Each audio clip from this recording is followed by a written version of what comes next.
हे जे काही कर्जमाफी आम्ही केलेली आहे, या कर्जमाफीमध्ये कुठल्याही अटी आणि शर्ती आम्ही टाकलेल्या नाहीत।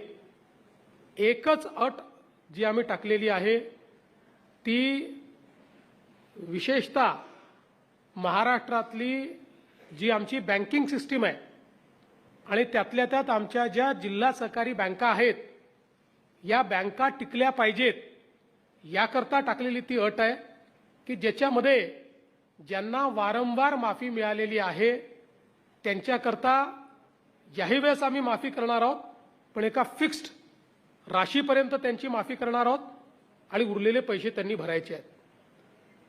अदरवाईज आपली बँकिंग सिस्टीम ही पूर्णपणे उद्ध्वस्त होईल। बाकी साधारणपणे 40 लाखापेक्षा जास्त शेतकरी असे आहेत की ज्यांचा विना अट त्या ठिकाणी कर्जमाफीचा फायदा मिळणार आहे। आता आम्ही कर्जमाफीच्या संदर्भात एक सब कमिटी तयार केली आहे। मी आणि दोन्ही उपमुख्यमंत्री आणि काही मंत्री त्याच्यामध्ये आहेत।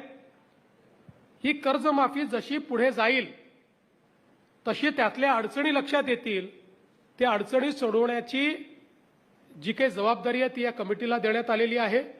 त्यावेळी आम्ही ती सोडवू, पण कुठल्याही निवडणुका समोर नसताना या ठिकाणी ही कर्जमाफी आम्ही केलेली आहे, हे महत्त्वाचं आहे। विरोधी पक्षांनी कोणची ताकदीने मागणी न करता शासनाने स्वतः केलेली कर्जमाफी आहे, हेही लक्षात घेतलं पाहिजे। त्यामुळे आमच्या डोळ्यासमोर राजकीय हेतू नाही, आपल्या शेतकऱ्याला कसं सक्षम करता येईल।